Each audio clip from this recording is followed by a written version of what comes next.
नमस्कार स्टूडेंट्स। हिंदी में हमारे जो एफए का जो कोर्स है वो पूर्ण हो गया है। उसमें आपको आएंगे 6, 7, 8 एंड 9 चैप्टर।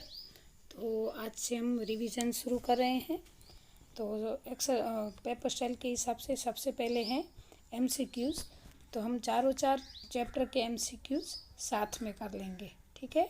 यहाँ पे आपको एमसीक्यूज़ दिए हुए हैं जो आपको आपकी नोटबुक में रिवीजन में कंपलसरी लिखना ही है। फर्स्ट है, एक बाण प्राण ले सकता है तो डैश का कोमल स्पर्श प्राण दे भी सकता है। तो इसका आंसर होगा उंगलियों का। सेकंड है, कालिदास ने हरिणी शावक को क्या पिलाया? तो इसका आंसर होगा दूध। थर्ड है, मल्लिका की माँ के अनुसार कर्मचारियों के आने पर कोई न कोई डैश होता है। तो इसका आंसर होगा अनिष्ट। फोर्थ है, मल्लिका की माँ को किसकी चिंता रहती थी? तो इसका आंसर होगा अपवाद की। हमेशा की तरह वापस से रिपीट करती हूँ। फर्स्ट है, एक बाण प्राण ले सकता है तो डैश का कोमल स्पर्श प्राण दे भी सकता है, तो उंगलियों का। सेकंड होगा, कालिदास ने हरिण शावक को क्या पिलाया? तो दूध। थर्ड होगा, मल्लिका की माँ के अनुसार राज कर्मचारियों के आने पर कोई न कोई डैश होता है, तो अनिष्ट। फोर्थ है, मल्लिका की माँ को किसकी चिंता रहती थी? तो अपवाद की। तो यहाँ पे आपको जितने एमसीक्यू दिए हैं वो अभी सिर्फ आपको ऐसे ही दिए, मतलब एग्जाम्पल के लिए। आपको चैप्टर में से भी कुछ भी पूछा जा सकता है, तो ऐसा ज़रूरी नहीं है कि यहाँ पे जो रिवीजन में है उतने ही करने हैं। आप पूरा चैप्टर पढ़ोगे तो अच्छा रहेगा। अभी नेक्स्ट है फिफ्थ, दंतुल ने कालिदास पर कौन सा लांछन लगाया? तो इसका आंसर होगा चोरी का। सिक्स्थ है, अंबिका किसकी माँ थी? तो इसका आंसर होगा मल्लिका की। सेवंथ है, कालिदास को दंतुल के डैश की चिंता नहीं थी। तो इसका आंसर होगा शस्त्र। 8 है, दंतुल को खेद था कि उसने कालिदास के साथ डैश का व्यवहार किया। तो इसका आंसर होगा अशिष्टता का। वापस से रिपीट करती हूँ। दंतुल ने कालिदास पर कौन सा लांछन लगाया? तो इसका होगा चोरी का। 6 है,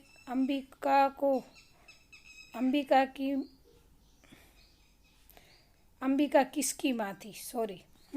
तो इसका आंसर होगा मल्लिका की। फिर कालिदास ने दंतुल के डैश की चिंता नहीं थी, तो शस्त्र की चिंता नहीं थी। फिर लास्ट 8 है, दंतुल को खेद था कि उसने कालिदास के साथ डैश का व्यवहार किया। तो इसका आंसर होगा अशिष्टता का व्यवहार किया। 9th है, गंगा जमुना नदियाँ किससे ग्रंथित है? तो इसका आंसर होगा ज्योति। 10th है, जन जन के हृदय में कौन बसी है? तो इसका आंसर होगा जन्मभूमि। 11th है, कृष्ण ने कैसे प्राणों की मुरली बजाकर गीता गाई? तो उसका आंसर होगा अमर। 12th है, तापस सुकुमारी क्या बनी? इसका आंसर होगा शीला। 13 है, युद्ध में जगजीवन कैसा हो गया था? तो जर्जर। युद्ध से होगा, हाँ, युद्ध से जगजीवन कैसा हो गया था? तो जर्जर। 14 है, वसुधा फिर से क्या बनेगी? तो एक कुटुंब बनेगी। 15 है, और फिर कृष्ण ने किस ग्रंथ की रचना की है? तो भगवद गीता की। फटाफट वापस से रिपीट करती हूँ। गंगा जमुना नदियाँ किससे ग्रंथित हो गए है? तो ज्योति। 10th में जन जन के हृदय में कौन बसी है? तो जन्मभूमि। 11th है, कृष्ण ने कैसे प्राणों की मुरली बजाकर गीता गाई? तो अमर। तापस सुकुमारी क्या बनी? तो इसका आंसर होगा शीला।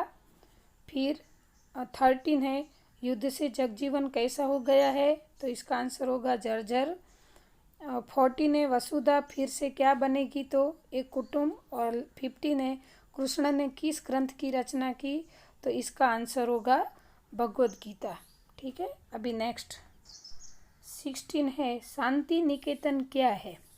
तो इसका आंसर होगा शांतिदायक गृह है। 17 है, बेंगलुरु के भारतीय विज्ञान संस्थान के परिसर में डैश के वृक्ष फूलों से लदे थे, तो इसका आंसर होगा गुलमोहर। 18 है, सुधा मूर्ति ने स्वयं को इसके लिए समर्पित किया था, तो इसका होगा समाज सुधार। 19 है, विज्ञापन से किस प्रकार का भेदभाव स्पष्ट होता था, तो इसका आंसर होगा महिला पुरुष का भेदभाव। वापस से रिपीट करती हूँ, शांति निकेतन क्या है, तो शांतिदायक गृह। बेंगलुरु के भारतीय विज्ञान संस्थान के परिसर में डैश के वृक्ष फूलों से लदे थे, तो गुलमोहर। नेक्स्ट है, सुधा मूर्ति ने स्वयं को इसके लिए समर्पित कर दिया, तो समाज सुधार। और 19 है, विज्ञापन से किस प्रकार का भेदभाव स्पष्ट होता था, तो वह महिला और पुरुष का भेदभाव। 20 है, लेखिका सुधा मूर्ति को 2002 में वुमन ऑफ द ईयर का पुरस्कार किसने दिया, तो FM रेडियो ने। 21 है, विदेश जाकर सुधा किस क्षेत्र में पढ़ाई करना चाहती थी, तो वह कंप्यूटर विज्ञान के क्षेत्र में। 22 है, सुधा मूर्ति ने किससे शादी की थी, तो इसका आंसर होगा नारायण मूर्ति से। 23 है, टेल्को कंपनी का विज्ञापन किस पद के लिए था, तो इसका आंसर होगा इंजीनियर पद के लिए। 24, भारत में